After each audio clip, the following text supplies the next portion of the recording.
तो भाई स्वागत है आपका आज की न्यूज़ एंड अपडेट्स वाली वीडियो में। तो सबसे पहले आप ये अपने स्क्रीन के ऊपर देख सकते हो भाई मैट रिडल की फ़ोटो। तो भाई मैट रिडल ने वो जो अपने बाल हैं उसको थोड़ा मतलब छोटा कर लिया है। जो उनके बड़े बड़े बाल थे ना भाई बिल्कुल पीछे, वो कम हो गए हैं। और ये न्यू स्टाइल आप देख सकते हो मैट रिडल का। भाई ये फ़ोटो इंटरनेट पे वायरल हो रही थी तो सोचा आपके साथ शेयर कर देता हूँ। मैट रिडल वैसे अच्छे दिख रहे हैं, वैसे कोई ज़्यादा उनमें वो नहीं आ रहा। अच्छा भाई कट अच्छा है मैट रिडल का, शायद 2 साइडेड कट लगाया। प्रॉपर प्रॉपर पूरी फ़ोटो नहीं है, लेकिन हाँ भाई जुगाड़ तुगाड़ से एक फ़ोटो ये मिल चुकी है। पता नहीं किसके साथ है मैट रिडल। और मैट रिडल अभी भाई WCW में पता नहीं कुछ काम कर रहे हैं, क्या कर रहे हैं। लेकिन अभी मैट रिडल का जो क्लॉज है वो 90 दिन का है, यानी उनका मेन रोस्टर का कॉन्ट्रैक्ट था तो वो दिसंबर तक तो किसी कंपनी के अंदर जा नहीं सकते। उसके बाद देखो क्या सीन होता है मैट रिडल का, क्या पता AEW के अंदर चले या कुछ के अंदर। तो उनका तो सही चल रहा है भाई। तो मतलब इससे हमको ये भी देखना चाहिए कि भाई बंदा अपनी लाइफ में कितना खुश है, जबकि वो WWE के अंदर नहीं है। भाई हम लोग शुरुआत कर लेते हैं जे ऊसो के बारे में। तो भाई जे ऊसो ने एक इंटरेस्टिंग चीज़ अपने इंटरव्यू के अंदर बोली कि वो इंटर कॉन्टिनेंटल चैम्पियनशिप को चेस कर रहे हैं। अब इंटर कॉन्टिनेंटल चैम्पियनशिप आपको पता है भाई अभी गंथर के पास है, तो गंथर और जे ऊसो का मैच हो सकता है इन फ्यूचर। क्योंकि जे ऊसो ने बोला भाई उनके पापा के पास भी चैम्पियनशिप थी, मतलब रिकीशी ने भी उसको जीती है उनके पूरे ख़ानदान में। उन्होंने रोमन रिंग्स का भी नाम लिया कि रोमन रिंग्स ने उस टाइटल को जीता है। भाई तो रोमन रिंग्स जीता है, आपको पता है कि एक ही बार शायद जीती थी, मिस से जीती थी रोमन रिंग्स ने इंटरकॉन्टिनेंटल चैम्पियनशिप। वो 2018 की बात मैं आपको बता रहा हूँ भाई तब। और भी उनके फैमिली के कई मेंबर ने जीती है, तो वो भी जीतना चाहते हैं। तो भाई हो सकता है मैच आपको देखने को मिल जाए, लेकिन रेसलमेनिया तक तो नहीं होगा। तो इसका मतलब WWE हो सकता है और आगे तक गंथर का रेन चलाए, और क्या पता जे ऊसो ही गंथर का रेन तोड़े। भाई जे ऊसो और ऐसा करेंगे तो उससे जे ऊसो को और भी ज़्यादा फ़ायदा मिल जाएगा। मतलब ब्लड लाइन की स्टोर लाइन से तो जे ऊसो को बहुत फ़ायदा मिल गया है, लेकिन भाई और भी मिल जाए कि उन्होंने गंथर का हिस्टोरिकल इंटर कॉन्टिनेंटल चैम्पियनशिप का रेन तोड़ दिया है, और ये बहुत बड़ा अचीवमेंट होगा जे ऊसो के करियर के अंदर। तो शायद WWE इसको कंसिडर कर सकती है। और रेसलमेनिया तक तो नहीं होने वाला भाई, लेकिन उसके बाद आप सोच सकते हो कि रेसलमेनिया के बाद जे ऊसो के लिए नेक्स्ट क्या, गंथर की इंटर कॉन्टिनेंटल चैम्पियनशिप के लिए मैच तो पॉसिबल है भाई। इसके बाद सर्वाइवल सीरीज़ के बारे में भी भाई अपडेट है कि भाई टिकट सेल्स के बारे में। तो भाई सर्वाइवल सीरीज़ में भी 17,100 के आसपास की टिकट सेल हो चुकी हैं।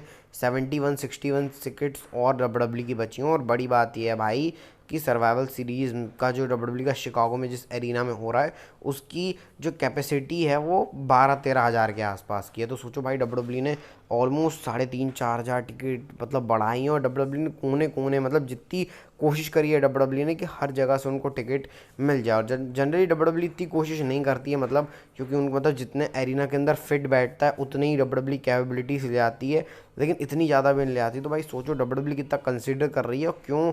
इससे अब कई लोग अंदाज़ा लगा रहे हैं भाई CM पंक आ सकते हैं, क्योंकि CM पंक की चैंटिंग होगी तो भाई फिर और भी मस्त लगेगा, ऐसा कुछ है। लेकिन भाई पता नहीं क्या सीन है। लेकिन हाँ WWE इतना तो है कि भाई रिकॉर्ड तो सारे टूट रहे हैं। और सर्वाइवल सीरीज जब खत्म होगी तो मैं आपको एक और लिस्ट बताऊंगा कि भाई इतना रेवेन्यू बढ़ा, ये बढ़ा, वो बढ़ाओ, सब बताने वाला हूँ सर्वाइवल सीरीज़ के बाद। तो इंटरेस्टिंग तो रहेगा सर्वाइवल सीरीज में क्या कैसे होता है। और सोचो अगर CM पंग आ गए तो भाई ऑडियंस क्या चैंट करेगी, 17,000 17,500 के आसपास की। तो भाई बहुत ही मस्त सीन तो होगा ये। तो भाई अब ये आप अपने स्क्रीन के ऊपर एक ग्राफिक देख सकते हो भाई WWE की जो सर्वाइवल सीरीज़ का प्रीमियम लाइव इवेंट है और जो AEW का रैमपेज और कोलिजन है, ये दोनों हेड टू हेड होने वाले हैं। मतलब WWE AEW फिर हेड टू हेड होने वाले हैं 25 नवंबर को सैटरडे के दिन। अब इसमें आंख बंद करके भाई आदमी बोल सकता है कि सर्वाइवल सीरीज ऑब्वियसली जीतने वाला है। जब भाई NXT अपना NXT हरा रहा है ऑल एलिट रेसलिंग को, तो फिर सर्वाइवल सीरीज तो भाई टॉप 4 प्रेम लाइव इवेंट है। और यहाँ पर CM पंक, कोडी रोड्स, वॉर गेम्स कितनी हाइप है। और भाई कौन देखेगा AEW का रैमपेज और या कोलिजन, पता नहीं भाई क्या सीन कर रहा है। और मेरे को तो ये भी समझ में नहीं आता कि भाई AEW का रैमपेज क्या है, कोलिजन क्या है, ये दोनों सैटरडे को क्यों हो रहे हैं, मेरे को कुछ नहीं मालूम। लेकिन भाई ये मैंने कहीं रेसलिंग ऑक्स के ट्वीट के अंदर देखा, तो भाई मैंने स्क्रीनशॉट खींच के आपको दिखा रहा हूँ। बाकी मेरे को इसके बारे में कोई नॉलेज नहीं है, मैं ऑल एलिट रेसलिंग नहीं देखता हूँ भाई। और जो भी ऑल एलिट रेसलिंग के फैंस देख रहे होंगे भाई उनको सॉरी, लेकिन वो बुरी तरीके से हारने वाले हैं। और मैं कौन देख भी कौन रहा होगा भाई ऑल एलिट रेसलिंग के फैंस, अब तो WWE के ही फैंस देख रहे होंगे मेरे को, क्योंकि नाम ही है ना WWE रेसलिंग न्यूज़, तो भाई WWE के फैन देख रहे होंगे। लेकिन हाँ, अगर एक आध दो देख रहे हैं तो भाई उनको माफ़ी, क्योंकि भाई हारने तो वाली है ऑल एलिट रेसलिंग, क्योंकि सर्वाइवल सीरीज़ और इसका कोई मुकाबला ही नहीं है। अब ज़्यादा मैं बोलूँगा नहीं भाई इसके बारे में। तो चलो भाई, सोलो सिकोआ ने भी अपनी चौड़ दिखा दी है। सोलो सिकोआ नहीं, पॉल हेमन ने। ये पॉल हेमन का ट्वीट देख सकते हो, वैसे एक दिन पुराना है, मैं कल बताना भूल गया था तो आज बता देता हूँ भाई। उन्होंने लिखा है solo first man to ever make John Cena break a promise. इसके बाद दिखा है उन्होंने प्रॉमिस बताया जॉन सीना ने, Cena promise themselves a victory then that promise got spiked. तो भाई जो पॉल हेमन ने बताया कि सोलो सिकोआ ऐसा पहला बंदा है जिसने जॉन सीना के प्रॉमिस को तोड़ा है। तो भाई ये चौड़ मार रहे हैं सोलो सिकोआ कि मतलब पॉल हेमन की भाई प्रॉमिस तोड़ा जॉन सीना को हराया, पता नहीं कब तक चलने वाला है कि सोलो सिकोआ ने जॉन सीना को हराया। भाई पूरी तरीके से जॉन सीना की वैसे बेइज्जती तो कर दी थी पॉल हेमन ने इस मैकडाउन के शो में, और सही भी है भाई सोलो सिकोआ ने हराया, लेकिन भाई इतनी समोन स्पाइक नहीं मारनी थी सोलो को यार, मतलब एक ही मार के हरा सकते। चलो जॉन सीना को स्ट्रॉन्ग दिखाना है तो 2 समोन स्पाइक, लेकिन भाई कम से कम वो 10 समोन स्पाइक तो पड़ी होंगी जॉन सीना को, तो वो देखकर अच्छा नहीं लगा। अब जरा हम सोलो सिकोआ की बात कर रहे हैं तो भाई उनके ट्राइबल चीफ रोमन रिंग्स की बात कर लेते हैं। तो रोमन रिंग्स के बारे में गंथर ने एक इंटरेस्टिंग कमेंट किया है भाई, मतलब एक रेसलिंग वर्ल्ड के अंदर एक अलग ही चीज़ चल रही, क्वेश्चन चल रहा है कि रोमन रिंग्स इतनी कम अपीयरेंस कर रहे हैं, वो सही है कि गलत है। भाई मैंने अपनी ओपिनियन दे दी कि बिल्कुल गलत है भाई, भले ही मैं रोमन रिंग्स का फ़ैन हूँ, लेकिन एक न्यूट्रल पर्सपेक्टिव से देखूँ तो भाई रोमन रिंग्स गलत है। लेकिन गंथर का इसमें कुछ और ही कहना है भाई, गंथर ने रोमन रिंग्स के बारे में बोला कि भाई वो कितने दिन आ रहा है कोई फ़र्क नहीं पड़ता, कितना इंप्रेसिव वो काम कर रहा है। जैसे बुकर टी ने बोला था भाई, बुकर टी ने तो ये बोल दिया था कि भाई रोमन रिंग्स टिकट्स बिकवा रहा है, वो बड़ी बात है। तो और गंथर ने बोला है कितना मतलब इंप्रेसिव चैम्पियन, उसकी रेसलिंग स्टाइल कितनी अच्छी है, और गंथर तो भाई रेसलिंग स्टाइल ही देखते हैं कि भाई रेसलिंग स्टाइल कितनी अच्छी, उस बंदे का वर्क कितना अच्छा, हमको ये देखना चाहिए नहीं भाई कितने बार आ रहा है क्या आ रहा है, और जब भी वो आ रहा है तो अपनी परफॉर्मेंस को नेल कर रहा है, ऐसा करके गंथर ने बोला। और गंथर ने बोला हाँ भाई कि अभी तो हमारे कुछ ऐसे कनेक्शन नहीं बैठ रहा है रोमन रिंग्स से, मतलब मैच के बारे में जब पूछा गया, लेकिन हाँ इन फ्यूचर हम देखेंगे, ये बात कोई मैटर नहीं करती अभी। लेकिन भाई पहली बात ये मैटर करती, गंथर ने क्या बोला भाई, सही में मतलब बराबरी का तो मामला चल रहा है, बुकर टी हो गए, गंथर हो गए, ऐसे लोग, और बोले रोमन रिंग्स की जो गलत चीज़ है उसमें भाई एरिक बिशॉफ का बोलना है कि रोमन रिंग्स को अपीयरेंस ज़्यादा करनी चाहिए। तो भाई बिल्कुल डिफरेंट ही सिनेरियो इस चीज़ में चल रहा है, आप लोग बताना भाई, इसमें तो मैं आपकी राय जानने के लिए बहुत वो हूँ कि आपका क्या थिंक है कि रोमन रिंग्स को आना चाहिए नहीं आना चाहिए as a neutral. Roman Reigns के फ़ैन नहीं ये तो दूसरी बात है, लेकिन भाई इसके बारे में ज़रूर मेरे को बताना आपका क्या ओपिनियन है।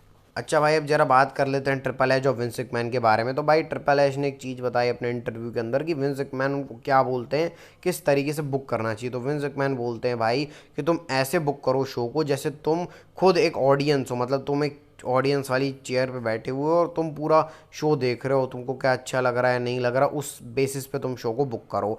और फिर ट्रिपल एच ही बता रहे हैं कि हाँ भाई वो फील लेके शो को बुक करते हैं, मतलब एक फील लेके शो को बुक करते हैं, तब लोग इन्वेस्ट करते हैं चीज़ों को, ऐसा नहीं कि भाई कुछ भी वो सब कर दिया। अब भाई ये जब बातें मैंने सुनी तो मेरे को लग रहा है कि क्या ऐसा होता भी होगा, विंस मैकमैन ऐसा बोलते भी होंगे, क्योंकि भाई विंस मैकमैन की शो की बुकिंग तो देखकर ऐसा लगता था भाई विंस मैकमैन किसी की परवाह ही नहीं कर रहा है, खुद अपना शो बना के बुक कर दे रहा है। और भाई ट्रिपल है जो विंस मैकमैन के एरा में जो चीज़, अच्छा मैं सोच रहा हूँ एक वीडियो बना दूँ उसके पीछे डेडिकेटेड कि विंस मैकमैन के एरा की डब्ल्यूडब्ल्यूई के पॉजिटिव पॉइंट्स नेगेटिव पॉइंट्स और ट्रिपल एच के एरा के पॉजिटिव पॉइंट नेगेटिव पॉइंट। देखते हैं इन फ्यूचर में भाई एक नया टॉपिक मिल गया, अभी तो देखते हैं भाई बनाऊंगा कि नहीं, लेकिन हाँ अभी फिलहाल हम टॉपिक पे आते हैं। तो भाई विंस मैकमैन के अगर एरा में देखूँ ना तो भाई विंस मैकमैन अपने शो में ना रॉ पूरी बेकार जा रही है, लेकिन एक चीज़ बहुत अच्छी होती थी, और ट्रिपल एच का शो ना लीन चल रहा है, मतलब प्रॉपर वे में चल रहा है। विंस मैकमैन का जो शो होता था उसमें मतलब वो शो अच्छा है तो ठीक है, लेकिन अगर बेकार भी है तो एक धमाका होता था, मतलब एक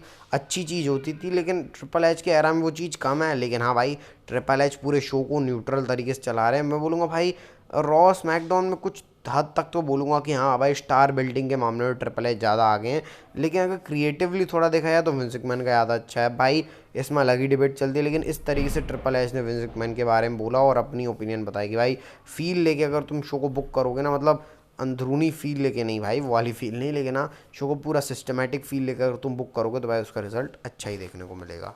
देखो भाई अब हम बात करते हैं आज के नेक्स्ट फैन स्टोरी के बारे में, जिसमें 4 पॉसिबल टर्न्स मैं आपको बताने वाला हूँ, मतलब ये मेरे खुद के भी हैं और मतलब मैंने मतलब मिक्सचर है रिपोर्ट्स के और मेरे खुद के दोनों के हैं। तो भाई मैं आपको बता रहा हूँ कि ये मतलब 4 टर्न हो सकते हैं पॉसिबली, जब इतने सारे टर्न है तो शायद एक हो भी जाए। सबसे पहला है Bianca Blair turn on Charlotte Flair. तो भाई बियंका ब्लेयर और शार्लेट फ्लेयर, या फिर शार्लेट फ्लेयर भी बियंका ब्लेयर के ऊपर टर्न कर सकती हैं, क्योंकि मैंने आपको बहुत बार बताया, अगर आप मेरी वीडियो रोज़ देख रहे होगे, मतलब जब से मैंने चैनल खोला जुलाई में, जून में खोला है 2023 में, जून में ही, तो तब से अगर आप देख रहे हो तो भाई मैं 2-3 वीडियोस के अंदर बता चुका हूँ कि भाई शार्लेट फ्लेयर ने बियंका ब्लेयर से मैच करने के बारे में अपना बताया कि भाई मेरे को मैच करना है, और बियंका ब्लेयर ने शार्लेट फ्लेयर से बोला है कि उनको मैच करना है। तो भाई ये कुछ सीन बैठ सकता है शार्लेट फ्लेयर और बियंका ब्लेयर के बीच में, और दोनों में से कोई एक टर्न कर सकता है एक दूसरे के ऊपर। इसके बाद तो भाई ये सबसे ज़्यादा चांसेस हैं कि new and improve damage control में बेलीज को हटा दिया जाए। ईओ स्काई, डेकोटा काय तो भी फिट नहीं है, ईओ स्काई, कायरी जेन और आस्का मिलके बेली को मार दें मैच जीतने या हारने के बाद, और फिर बेली ऑफिशियली टर्न हो जाए बेबी फेस, क्योंकि ये तो हील है तो बेली का बेबी फेस टर्न हो सकता है, या फिर शार्लेट और बियंका का हील।